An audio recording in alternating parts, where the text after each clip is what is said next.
안녕하세요. 오픈마인드입니다. 요즘 계속 제가 화성에 대해서 공부를 하면 할수록 너무나 재미난 사실들을 많이 발견을 합니다. 그리고 화성이 대한민국에서 정말로 가장 핫플레이스라는 것을 알 수밖에 없어요. 그 이유는요, 대한민국에서 인구 증가율 1위가 바로 화성시이기 때문에 그렇습니다. 올해 지금 20년 현재 보면요 81만 명이 넘어가고 있고요. 2035년에 135만 명을 예상하고 있습니다. 정말로 뜨거운 도시 바로 화성입니다. 그래서 2017년, 2018년 대한민국 인구 증가율 2년 연속 1위가 화성이고요. 2018년 전국에서 가장 젊은 도시 1위가 화성이라고 합니다. 그리고 세계적인 잡지 CNN에서 선정하는 그런 맥켄지가 선정한 세계 7대 부자가 될 도시 중에 전 세계에서 4위가 바로 화성입니다. 이 말도 안 되는 이야기가 바로 대한민국 화성에서 일어나고 있다는 사실이죠. 그래서 화성은요 2017, 2018년 대한민국 지역 경쟁력 평가에서도 2년 연속 1위가 화성이 된 걸로 알고 있습니다. 그러면 이렇게 지역 경쟁력 평가에서 1위, 인구 증가율 1위가 될 수 있었던 이유가 뭘까요? 그것은 수도권 정비 계획법이란 걸 알고 나면은 이해가 될 수도 있습니다. 한번 제가 읽어 드리겠습니다. 이게 왜 연관이 있는지.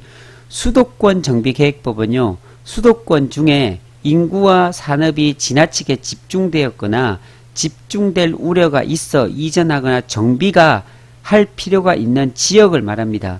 권역을 보면 과밀 억제 권역, 성장 관리 권역, 자연 보존 권역이 있는데, 과밀 억제 권역은 인구와 산업이 지나치게 집중되어 있거나 집중될 우려가 있어서 이전을 하거나 정비할 필요가 있는 지역이 과밀 억제 권역이고요. 성장 관리 권역이란 것은 과밀 억제 권역으로부터 이전하는 인구와 산업을 계획적으로 유치하고 산업의 입지와 도시 개발을 적정하게 관리할 필요가 있는 지역. 그리고 자연 보존 권역은 한강수계의 수질과 녹지 등 자연환경을 보존할 필요가 있는 지역입니다. 그것을 그림으로 보면 바로 이거죠. 여기 보시면 과밀 억제 권역, 성장 관리 권역, 자연 보존 권역 이렇게 되어 있죠. 여기에 가장 가까이 붙어 있는 쪽이 어디냐면 이 화성입니다. 화성과 과밀 억제 권역이 딱 붙어 있거든요. 그럼 뭐 양주나 파주나 이런 쪽도 있잖아요. 그런데 왜 화성이 되냐면요, 이 화성에는 8개의 고속도로와 7개의 철도가 지나간다고 했습니다. 그러니까 도로가 좋아지고 철도가 있다 보니까 이 과밀 억제 권역에 있는 기업들이 당연히 성장관리 지역으로 내려올 수밖에 없죠.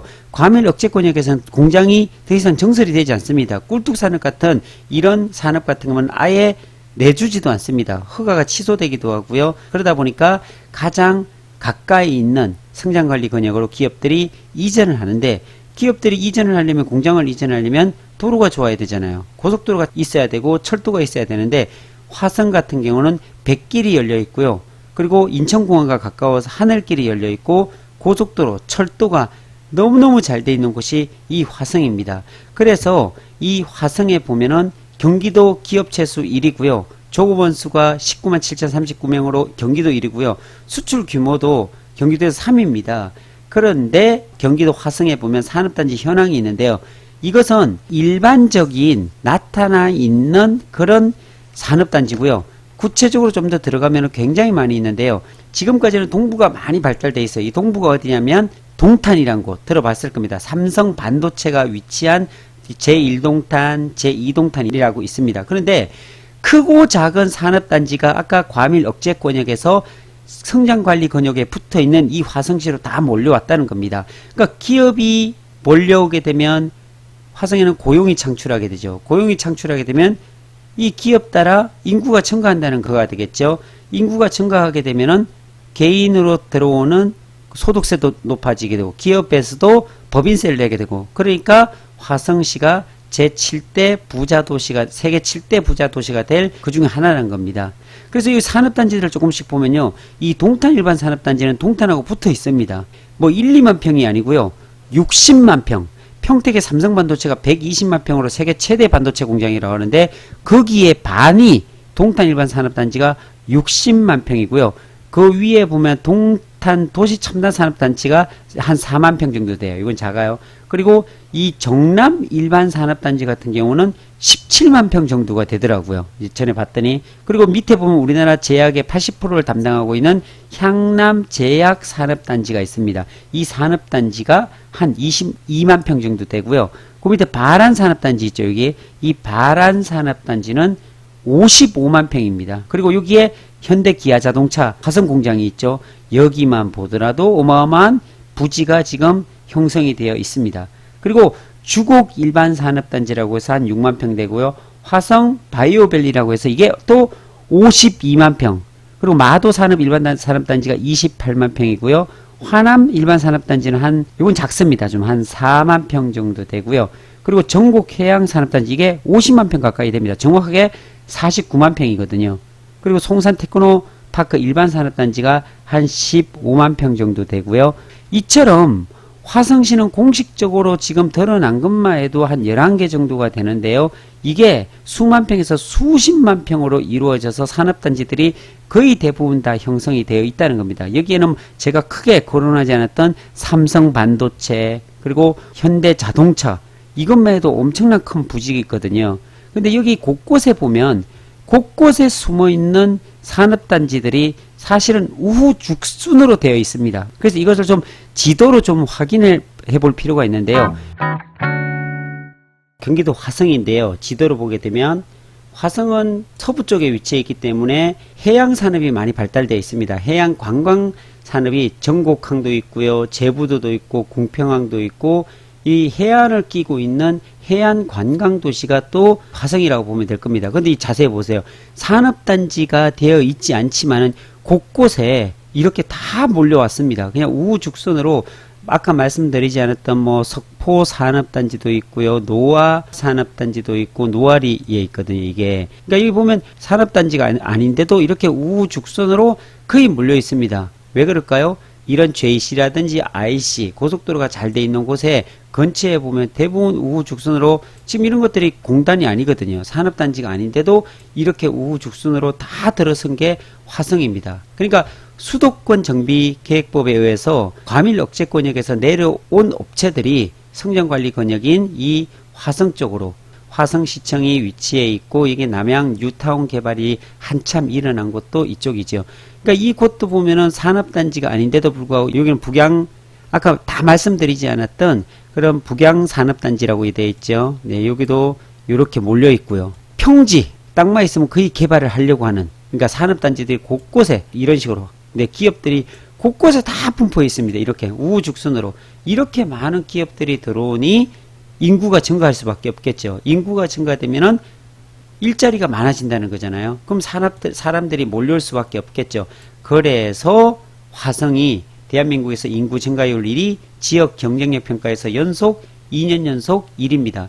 여기는 보면 송산 그린시티거든요. 제가 지금 화성을 소개하면서 사실은 송산 그린시티에 대해서 관심이 있어가지고 조사하다가 보니까 화성이 엄청난 지역임을 제가 알게 됐었거든요. 그래서 여기 보면 송산 그린시티가 이미 다 그어져 가지고요. 여기 송산 그린시티가 1700만 평이 개발이 되는데, 여기 벌써 송산 그린시티에는 계획도시가 다 돼 있습니다. 이미. 그리고 도로가 벌써 이까지 와 있습니다. 굉장하지 않은가요?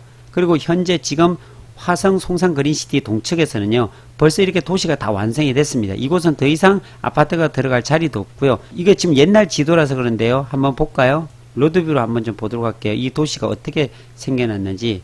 벌써 빌딩이 다 들어섰고요. 동서남북을 다 보더라도 이렇게 아파트들이 다 입주해 있습니다. 현재 여기가 바로 송산 그린시티입니다. 송산 그린시티 중에 1단계, 네, 이렇게 되어 있는 곳이 송산 그린시티입니다. 벌써. 그래서 이쪽은 이미 입주가 다 됐고, 여기에 그 옆에 보면 여기에 뭐가 들어오냐면 국제 테마파크가 들어옵니다. 여기에 있는 국제 테마파크는, 여기는 말 그대로 디즈니랜드 같은 호텔과 워터파크와 그리고 주라지 월드와 숙식이 다 가능하면서 숙박이 가능하면서 체류형 관광 테마파크란 겁니다.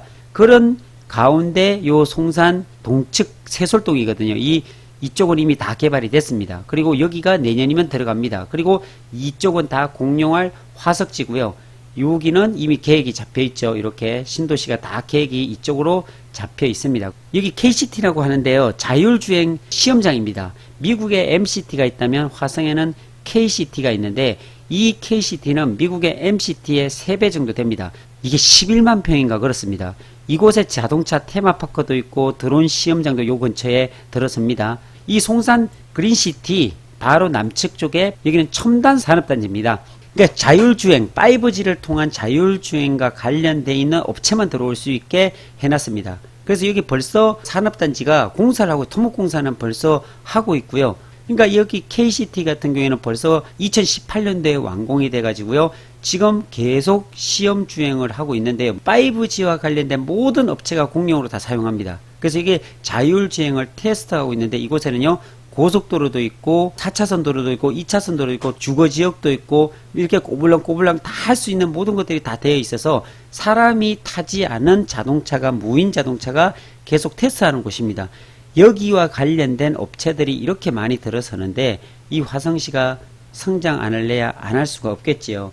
그래서 우리가 투자적인 측면에서 보면 송산 그린시티 특히 화성을 무시할 수가 없습니다. 어마어마한 면적이고요. 예전에서도 없었고 앞으로도 없을 그곳이 바로 이 송산 그린시티가 아닌가라는 생각을 합니다. 그래서 우리가 이 화성시를 우습게 보지 말고 화성시를 무시할 수가 없는 겁니다. 화성시에는 8개의 고속도로가 지나가고요. 제1서해안, 제2서해안 고속도로가 다 이곳을 지나가고 있습니다. 그리고 철도가 7개가 깔려있는 것, 그것도 초고속 철도죠. GTX A 노선이 파주 운정에서 내려오는 그 A 노선이 2023년에 동탄으로 들어오고요. 현재 동탄역에서 서울 수서까지는 15분이면 갑니다. 15분에 SRT가 개통이 돼서 이게 평택 지제역까지 가잖아요. 그 SRT가 들어왔고 GTX A 노선이 들어오고 그리고 이 야몽역 쪽으로 해가지고서 인천에서 내려오는 인천발 KTX 라인까지 또 들어옵니다. 그러다 보니까 화성 지역은 정말로 엄청난 무궁한 잠재력을 가지고 있고 모든 기업들이 지금 막 곳곳에 숨어서 다 들어오고 있습니다. 이렇게 기업들이 들어오다 보니까 인구 증가가 일어날 수밖에 없겠죠. 그렇기 때문에 송산 그린시티 우습게 생각하지 마시고 투자를 이제 생각하시는 분이 있다면 이곳을 집중해서 보시면 분명히 좋은 일들이 있으리라 생각이 듭니다. 자, 오늘은 여기에서 마치도록 하겠습니다. 감사합니다.